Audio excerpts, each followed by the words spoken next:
Hi guys, welcome to Carflix. Today we're going to be working on the MX-5. We're going to be changing out one of the most annoying things about this car. We're also going to be adding some little goodies to it as well. So without further ado, let's crack on with that video.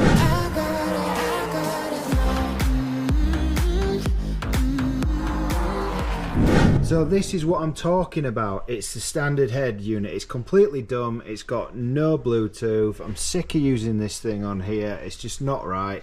We're going to fit a unit that I bought from AliExpress, and we're going to fit that, fit a dash cam, and fit a rear reverse camera as well. So let's get on with removing the security bolt first. First thing I think I'm going to do is I'm going to remove this center console because it's going to give us a lot better access to things. So I'm going to do that now and record and show you the process of taking the center console out, because from what I've seen it's quite easy on these. So we're going to start removing the center piece because there's two screws under here. So I'm using this tool. That was easy. And just down here, if you look, you've got two screws here, one in there.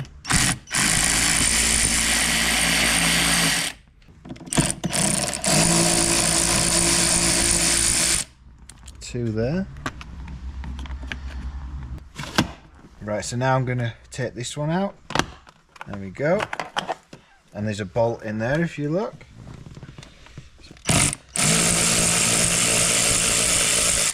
There we go, that's another one.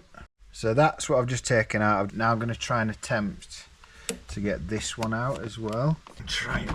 There we go. There we go. And then there's two more bolts here. One and two. Next thing now is just the gear knob, which just unscrews. That's out. No. Ah, there we go. Okay. Slide this back out.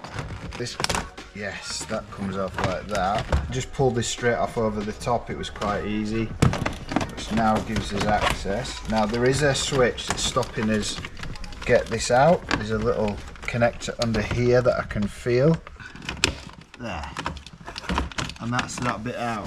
So once we've got that out, we can see the nib that's hiding.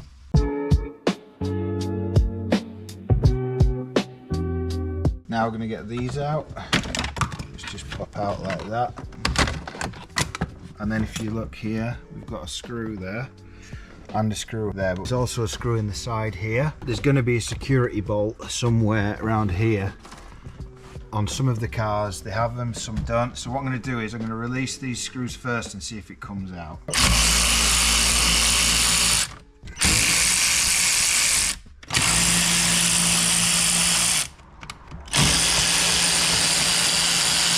So I thought there was a security bolt in here, but there isn't. So all you do is literally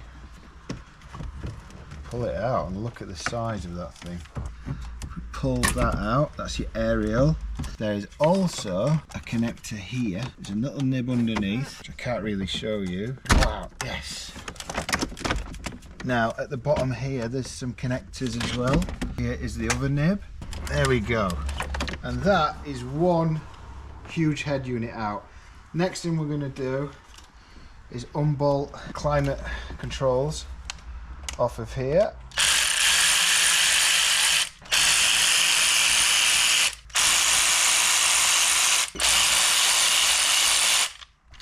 And that then releases the climate control away. There you have it. That's the old unit. So this is the new unit that's going to go in there. It's a lot smaller than the previous unit, but that's technology for you. This is the wiring kit that comes with it, so I've just got to figure out what goes where. The adapter is here. It's really easy, plug and play. That literally clicks into there like that. I think this is redundant. I think this is to do if you have an uprated style of aerial. We don't need to because we've got this, so this will fit into the back. The other thing it comes with is this adapter, and this tells you everything. If you want a subwoofer, if you want an amplifier, and that pushes into here. This is for the reverse camera, so this can only go in one slot, which is that one. That's in, that clicked. This may come in handy if you want to charge off the headset. So that plugs into this one, I do believe. Yeah. That's clicked in. And then obviously you've got this one as well. So you've got two USBs which you could use to connect to the head unit. I'll click them in anywhere. There, that's clicked. And then this is your GPS. To get a GPS signal, that goes into here, and that will go on the dashboard here. This black one goes into here. But what I'm going to do first is I'm going to run all the wires for the reverse camera, and we've also got a DVR to fit as well, which is a front facing dash cam. So yeah, let's run the wires for the cameras. Right guys, so this is what you're faced with when you're going to do the reverse camera. I haven't decided where I want to fit it yet. It's a bit tricky on the MX-5 because I haven't got this top part. What I might do is fit it under here so you can't really see it. I think that'd be better. I've took the carpet out, that just lifts out. It's got a few of these clips, and now I'm going to start undoing these. So we need to take all these plastic out, all this out, so it gives us access to everything behind there. So I'm going to do that now. At this point, I'd like to remind you to please subscribe to my channels because over 95% of you aren't subscribed. Simply click in the bottom right hand corner on my logo and you'll be automatically subscribed, and I really appreciate your support.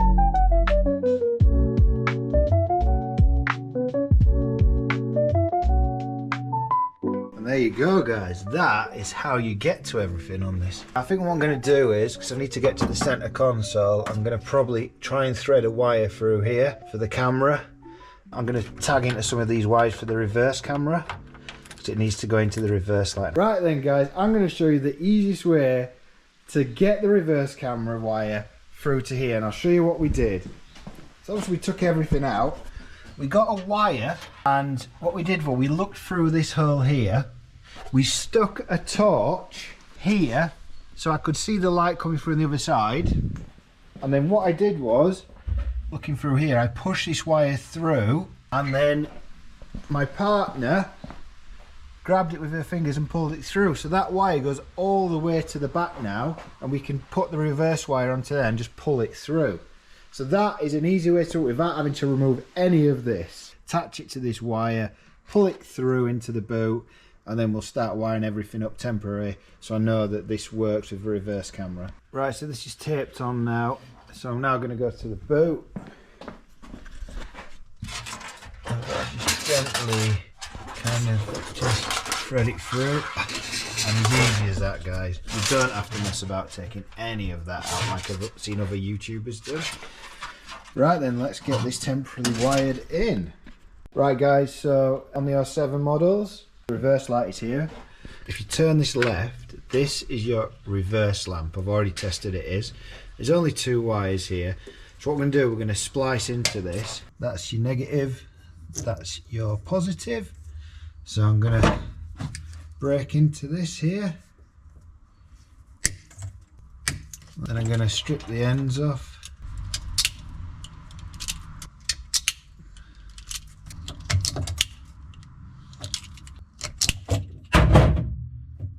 So now we need to put the two positive wires, one which connects to this, that goes to the front of the car. We're going to attach both of these to here, and then the negative, I'm going to cut the ends off here. Then with this one. Now all these are strips, so remember red wire goes to here. So we've got two of those red wires, and what we're going to use to marry these all together, these little bad boys, basically heat them up, and they have solder in the middle of them, and it just solders everything together without needing a soldering iron. So let's do the positive first. Slide it on this end, so that goes on, one on this end. And what you do is you kind of splay them out. Once you splay them out, you can do this. Basically trap that wire in there. Then we're going to do the same with this side. Splay them and then stick them together and twist so they come one, and then slide this across to the solder part. Can you see there? As soon as I heat that up, that will all be soldered together. And watch now what happens. And you can see the solder's melted. We're going to do the same with the negative.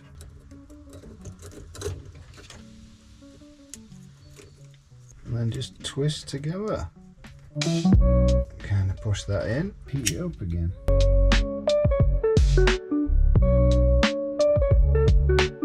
Now that is all soldered together now. It's not perfect, but it works. So let me show you what I've done. That's your reverse bulb. You got your positive and negative that's tapped into there, and it goes from there into a little connection I made here for another positive, obviously because that connects back to the wire that goes to the head unit, and that's your power wire for that. And then you just press those together. Obviously that one is for your power, that's for your AV, and then that wire then continues to the back of the car towards the head unit. We're now going to fit the GPS module. What I did was I threaded my wire through here because we're going to fit the unit there. Here is how I threaded it.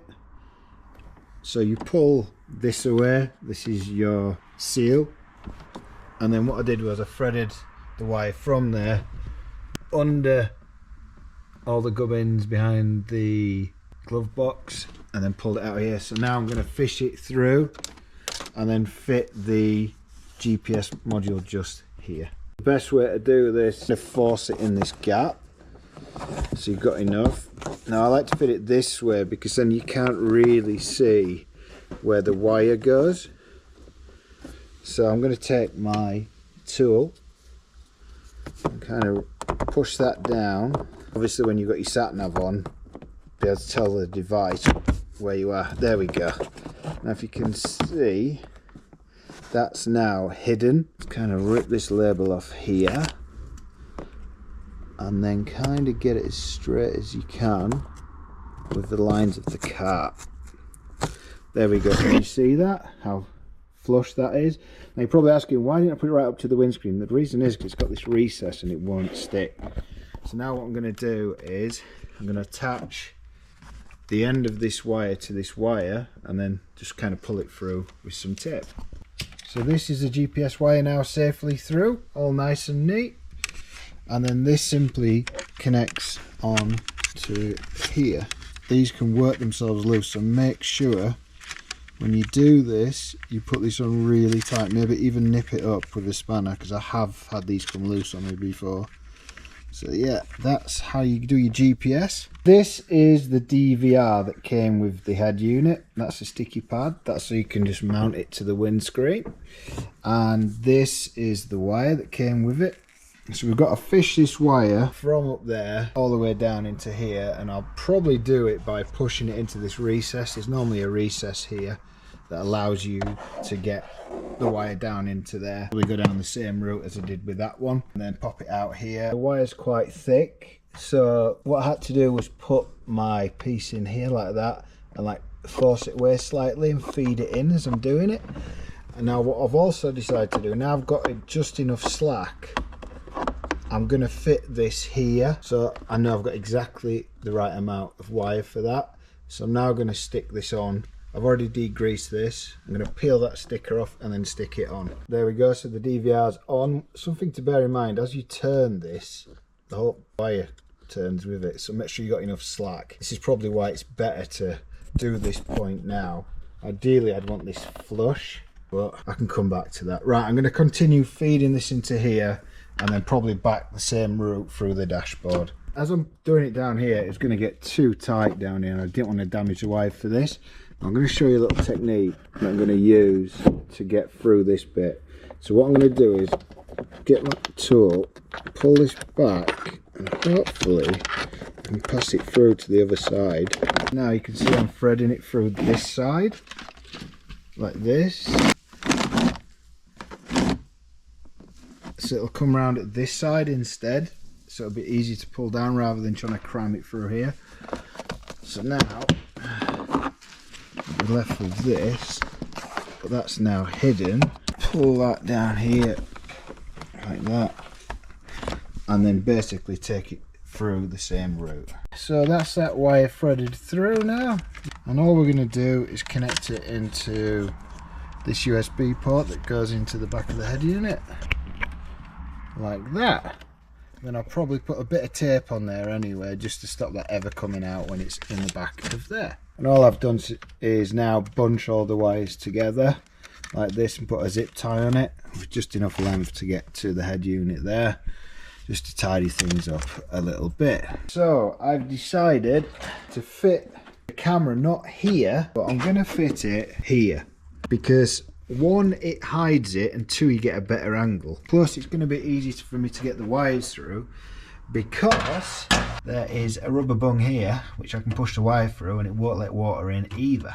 Right, so there is metal here, but I've had a look underneath and there's a gap that I can squeeze the wires through there. If I can show you.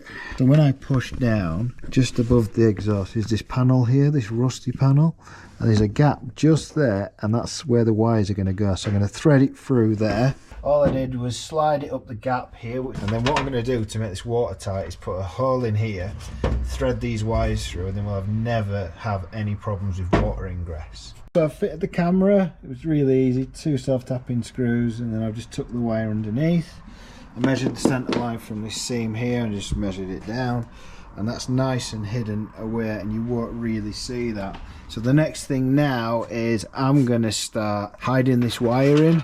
I'll probably attach it to the original wiring and then follow it all the way around.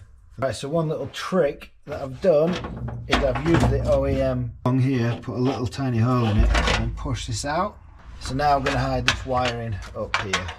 Right then, so all that wiring's in, all zip tied on, and all through to there. I've bunched the wire up in the corner here, so it's all out the way, and if I ever need any excess to sort any wiring issues out, I've got plenty to mess with there. Now I'm going to tidy up the front and then fit everything back in here.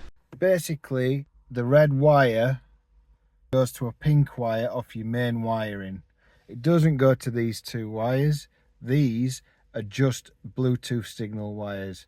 How to get the reverse camera to work. I managed to find the password, which was 6 zeros to get into the settings, and I changed the video type from PAL to the NSC or something. So I've attached the standard climate controls to the fascia. I've connected everything up and tidied all the wires up, so hopefully now when I start to push this back in, it should go in nice and easily. But this is quite short, is this, so I'll have to put that in almost as it's in. Right, so it's in. This one's actually only held in by 2 bolts. Tidied all the wires up. This is where I ran the camera wire, just zip tied it to original wiring, and now back in with all the trim.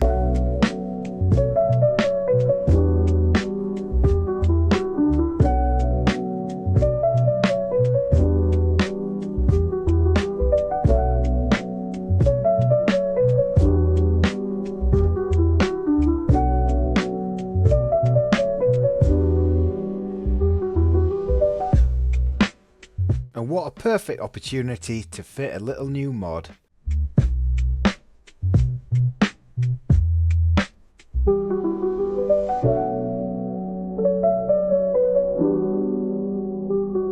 And here it is fitted, guys. It is so cool. It's got Android Auto. The only thing I can't get to work is this. I'll probably have to do a little bit more research on how to get the volume to work. And in the end, I did get the steering wheel buttons working by simply going into the settings, selecting steering wheel learning, and then associating each button with the function I wanted without the need for any adapters. I'll show you the Android Auto, which is working. And there's your Android Auto. You can play all your music whilst watching your Waze. It's just completely transformed the car. Very responsive, and it's just super cool. There's my new gear knob, completely changed the look of the car. DVR's working up there. And let me show you how the reverse camera works. All you do, whack it in reverse now. Boom, we have reverse camera. Also, I want you to notice that this is perfect for the MX-5. So I'd advise you fit it to the very under part of the bumper. It's great for 70 quid. You just can't argue with it. Hope you enjoyed this video. If you did, please don't forget to like and subscribe, and I'll see you on the next one.